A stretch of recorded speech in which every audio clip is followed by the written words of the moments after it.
Me gustaría mencionar la definición budista de la pereza. Se habla de 3 formas de pereza. La primera consiste simplemente en pasar el tiempo comiendo y durmiendo.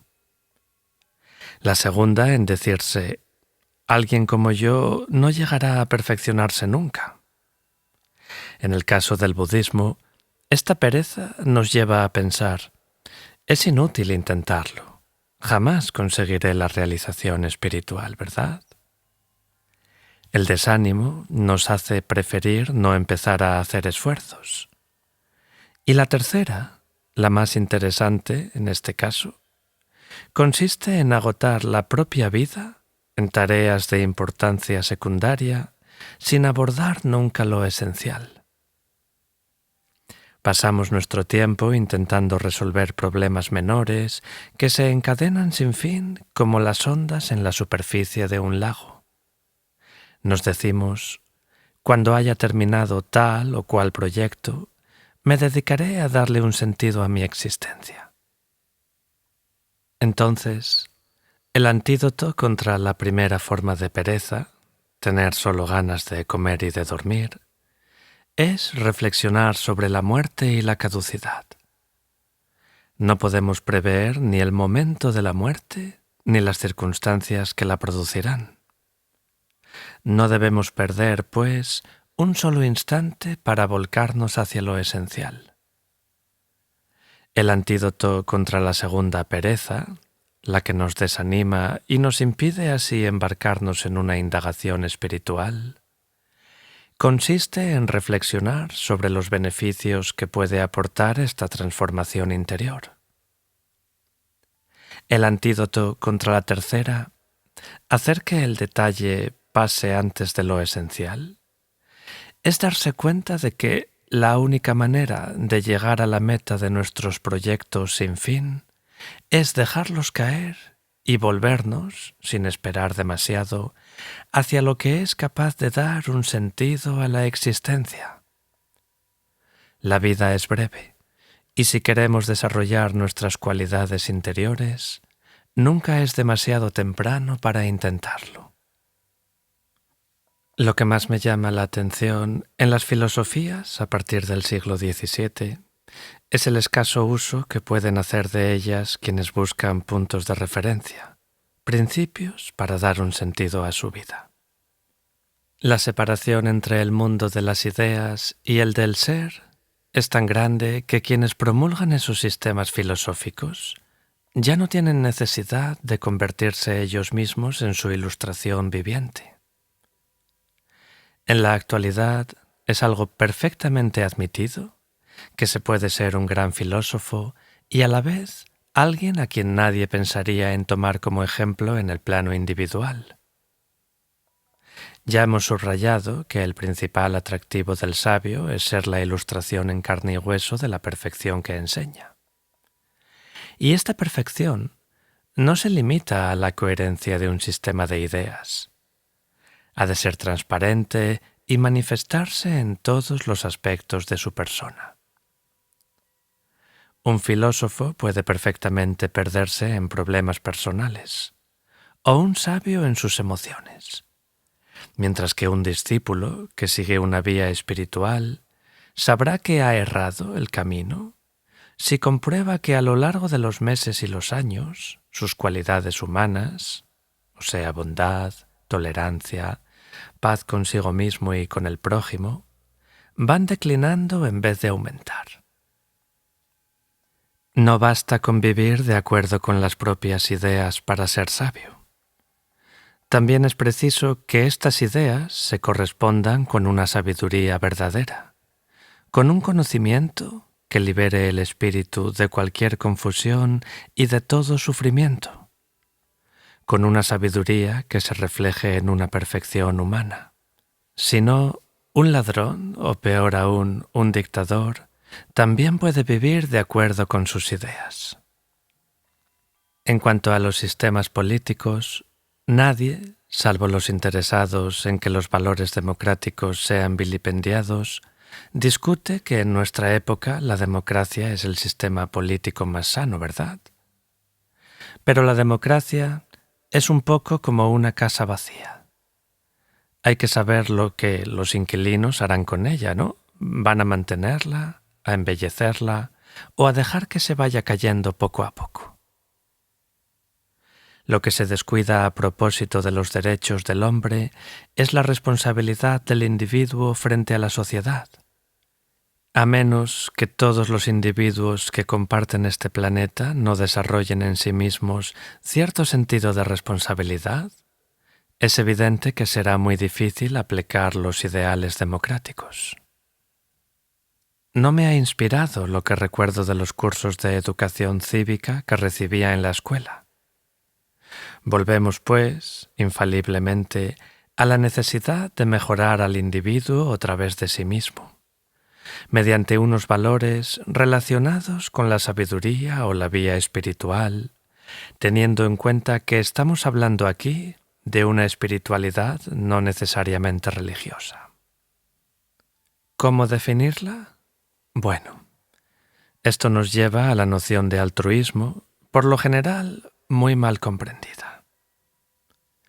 El altruismo no consiste en realizar buenas obras de vez en cuando, sino en estar constantemente preocupado y concernido por el bienestar de los demás.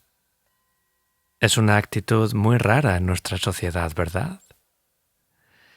En un sistema realmente democrático, la sociedad debe mantener una especie de equilibrio entre el deseo de los individuos de conseguir el máximo para sí mismos y el consenso general que define el límite más allá del cual esos deseos ya no son tolerables. Pero son muy pocos los que se interesan sinceramente por el bien de los demás. Esta mentalidad afecta asimismo el ámbito de la política, pues aquellos cuya tarea consiste en asegurar el bienestar general suelen considerar esa misión como una carrera en cuyo centro su propia persona ocupa el lugar preeminente. Entonces, en tales condiciones, les resulta muy difícil pasar por alto lo inmediato, sobre todo su popularidad, y considerar lo que sería deseable a largo plazo para el bien de todos. El objetivo de todo el que se consagre a la vida política y social no debería ser ganarse los elogios y el reconocimiento de los demás, sino tratar de mejorar sinceramente su situación. A este respecto, el ejemplo de la protección del medio ambiente es muy revelador de la falta general de sentido de la responsabilidad. Aunque las consecuencias negativas de la contaminación, del exterminio de las especies animales, de la destrucción de los bosques y parques naturales sean incontestables, y en la mayoría de los casos incontestadas, la mayor parte de los individuos no reacciona mientras la situación no les resulte personalmente intolerable. Probablemente solo se tomarán medidas serias para contrarrestar la disminución de la capa de ozono cuando al ciudadano medio ya no le sea posible tomar baños de sol, lo que comienza a ocurrir en Australia. Y a los niños se les prohíba mirar al cielo porque los rayos ultravioletas se hayan vuelto demasiado peligrosos para sus ojos, lo que también empieza a ocurrir en Patagonia. Estos efectos eran previsibles hace ya mucho tiempo, pero aún no suponían un peligro inmediato para la comodidad egoísta de cada cual. Por consiguiente, creo que esta falta de responsabilidad es una de las grandes debilidades de nuestra época, y en este sentido también pueden ser útiles una sabiduría personal y una práctica espiritual. Si llevamos esta idea de irresponsabilidad al reino animal, alguien podría razonar: oye, que el hombre no es el único que mata animales. Los animales también se matan entre sí. Basta con ver cualquier documental sobre la vida submarina para comprobar que todos se devoran unos a otros. Y cada uno vive todo el tiempo con el miedo de ser devorado por otro, ¿no? Entonces, ¿cómo explicamos esto desde un punto de vista budista? Bueno, el sufrimiento vivido por todos los seres prisioneros de este mundo es la primera de las 4 nobles verdades enseñadas por Buda. Los textos mencionan además justo esto a lo que nos estamos refiriendo. Uno de ellos dice: los animales grandes devoran un número incalculable de animales pequeños, mientras que un sinnúmero de pequeños se reúnen para devorar a los grandes. Ya que se habla sin cesar del progreso, del llamado mundo civilizado, se podría, a mi juicio, incluir en ese progreso la reducción global del sufrimiento que infligimos en beneficio nuestro a otros seres vivos. Hay otras maneras de alimentarse sin masacrar sistemáticamente al reino animal. A este respecto, el pseudo-progreso técnico ha agravado los sufrimientos de los animales y, según parece, ha creado nuevas enfermedades para el hombre. Triste progreso. Buda tuvo un impacto social y político en la medida en que no cesaba de enseñar que todos los seres tenían los mismos derechos a la vida y a la felicidad. No se trataba, pues, de establecer discriminaciones entre los seres según su casta o su raza. Sorprendió a ciertos discípulos surgidos de castas bajas que no osaban acercársele para oír sus enseñanzas, pues se consideraban intocables. Y Buda les decía: «Acercaos, vosotros sois seres humanos como todos nosotros. Tenéis en vosotros la naturaleza de Buda». Abrir a todos sus enseñanzas fue, pues, una verdadera revolución intelectual y social. La idea de que todos los seres tienen el mismo derecho a la felicidad ha impregnado todas las civilizaciones budistas.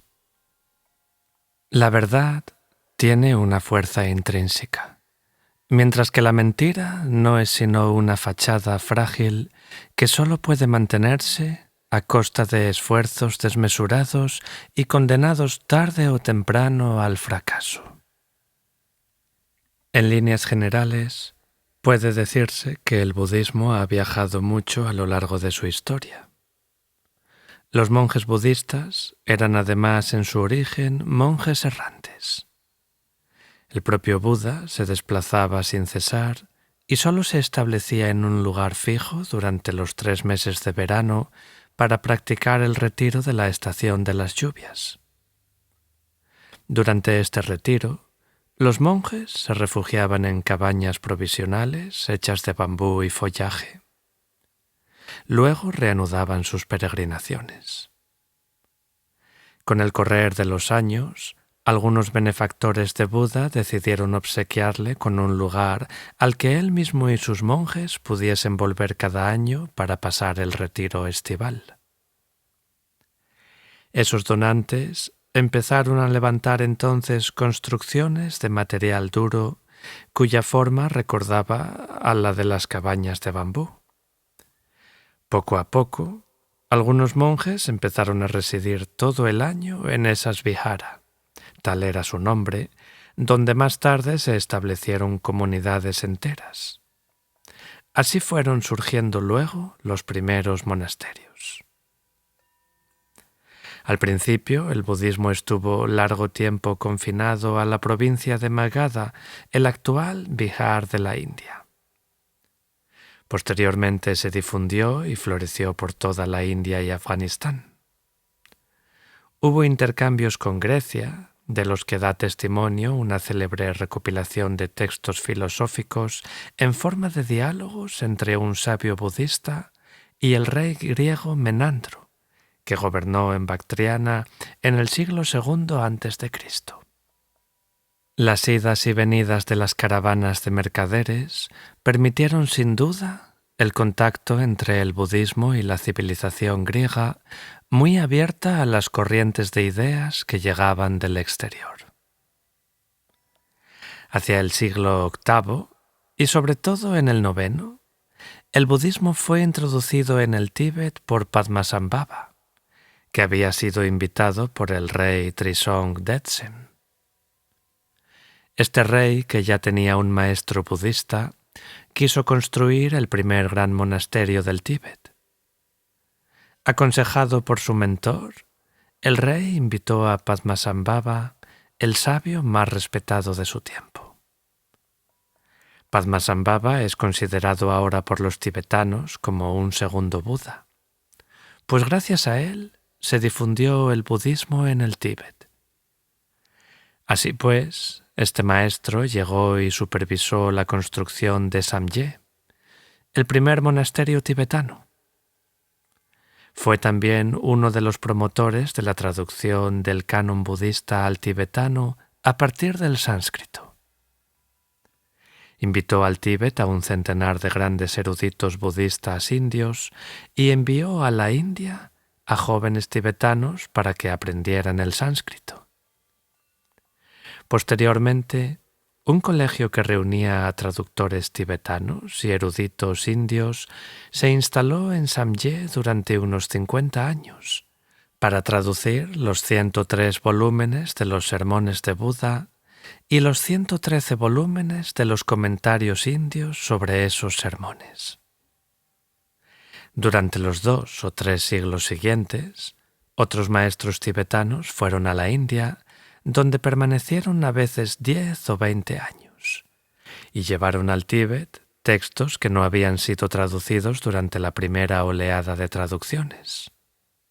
Varios linajes espirituales, entre ellos 4 principales, vieron la luz bajo la inspiración de maestros particularmente eminentes. La difusión del budismo en el Tíbet prosiguió entonces sin solución de continuidad hasta la invasión comunista china.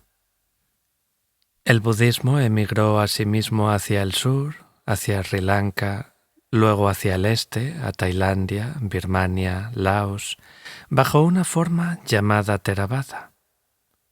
También emigró hacia el norte, a la China, en el siglo VI, bajo la forma llamada del Gran Vehículo, y luego al Japón, donde se desarrolló sobre todo bajo la forma del budismo zen, que se centra principalmente en la observación de la naturaleza de la mente.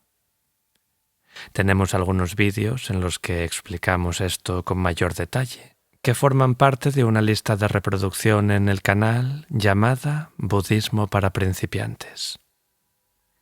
El budismo zen aún sigue floreciendo en Occidente, pero lo interesante es que en el Tíbet se preservaron y perpetuaron con gran fidelidad todos los aspectos y niveles del budismo, lo que se denomina los 3 vehículos. Y esto permite a cualquier individuo integrar estos distintos niveles de enseñanza en su camino espiritual.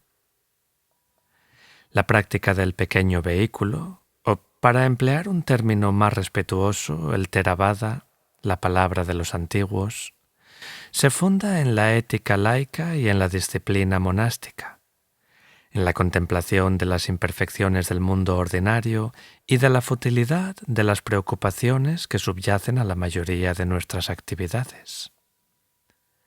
Estas reflexiones llevan al practicante a desear emanciparse del sufrimiento y del círculo vicioso de las existencias, el samsara. En el Theravada no faltan el amor al prójimo ni la compasión por los que sufren, pero el gran vehículo que encontramos en el Tíbet, la China y el Japón ha insistido particularmente en el amor y la compasión. Según sus enseñanzas, resulta vano liberarnos del sufrimiento si todos los seres que nos rodean continúan sufriendo, ¿verdad? Sería un ejercicio egoísta, al fin y al cabo. Entonces, el objetivo básico de la vía es transformarse interiormente por el bien de los demás. En la India, pero sobre todo en el Tíbet, se ha desarrollado asimismo un tercer vehículo, el vehículo adamantino o vajrayana, que añade a los 2 anteriores ciertas técnicas espirituales que permiten actualizar más rápidamente aún la naturaleza de Buda presente en nosotros y tomar conciencia de la pureza primordial de los fenómenos. Esta visión, lejos de asfixiar la compasión, la profundiza y la refuerza. La convergencia de una serie de circunstancias geográficas y políticas ha permitido, pues, al Tíbet integrar en una vía única los tres vehículos del budismo. La enseñanza y la práctica tienen indudablemente una vocación universalista, pero son muchas las religiones que pretenden tener una dimensión universal. El cristianismo, evidentemente, sobre todo el catolicismo, ya que católico viene de una palabra griega que significa universal. De ahí el derecho a convertir por la fuerza a la gente que se ha arrogado con excesiva frecuencia. También el Islam tiene una tendencia a la expansión universal, recurriendo si es necesario a la fuerza del cuchillo y del fusil. Pues para convertirse en uno de sus fieles en estas religiones, hay que aceptar desde el principio tener fe en cierto número de dogmas. No es el caso del budismo. Su vocación universal, digamos, que extensible a culturas distintas de la que lo vio nacer, jamás estaría asociada a la existencia de sumisión a una fe por parte de un nuevo adepto, y menos aún a una coacción. Como recordamos en una publicación reciente, Buda dijo: «No aceptéis mis enseñanzas por respeto hacia mí. Examinadlas y redescubrid su verdad». También dijo: «Yo os he mostrado el camino, es tarea vuestra recorrerlo». Entonces, las enseñanzas de Buda son como un cuadernillo de apuntes que describen y explican el camino hacia el conocimiento que él mismo recorrió. Para convertirse en un budista propiamente dicho, hay que refugiarse en Buda, considerándolo no un dios, sino un guía, el símbolo del despertar. Hay que refugiarse a sí mismo en sus enseñanzas, el Dharma, que no es un dogma, sino un camino. Y por último, hay que refugiarse en la comunidad, en el conjunto de los compañeros de viaje en ese sentido. Sin embargo, el budismo no intenta forzar las puertas ni realizar conversiones. Eso para él no tiene ningún sentido. Entonces, el budismo no tiene una actitud conquistadora, sino que más bien opera una especie de irradiación espiritual. Los que deseen conocerlo deberán dar el primer paso y descubrirlo a través de su propia experiencia. Eso sí, la idea de que una doctrina se adapte para responder a ciertos interrogantes también puede ser una trampa. Muchísima gente en Occidente se afilia a sectas que son imposturas totales y a veces incluso criminales. La cuestión que se plantea es, pues, la de la verdad y autenticidad del budismo en cuanto a ciencia de la mente. Y es su verdad la que hace su fuerza. Creo que se transparenta en los hechos y las personas y resiste la prueba del tiempo y de las circunstancias, a diferencia de las sectas, que solo son imitaciones de tradiciones espirituales auténticas y cuya fachada se derrumba a la primera ocasión. La naturaleza falaz de las sectas, que sin embargo atraen a numerosas personas, se expresa en general mediante todo tipo de contradicciones internas, escándalos y a veces abominaciones, como lo demuestra la actualidad frecuentemente. Se ha dicho: el resultado del estudio es el dominio de sí mismo. El resultado de la práctica es el ocaso de las emociones negativas. Si te gusta lo que escuchas, considera suscribirte a este canal y darle a me gusta para ayudarnos a seguir creando contenido. También os queremos recordar que existen varias formas de apoyar al canal. ya sea a través de nuestro Patreon, Perlas de Sabiduría Milenaria, en el que disfrutarás de contenido exclusivo, a través de una aportación puntual mediante la plataforma Invítame a un café, y en los botones de gracias y miembros del canal que encontraréis debajo de cada vídeo. Podréis encontrar los enlaces directos en la descripción y en los comentarios fijados.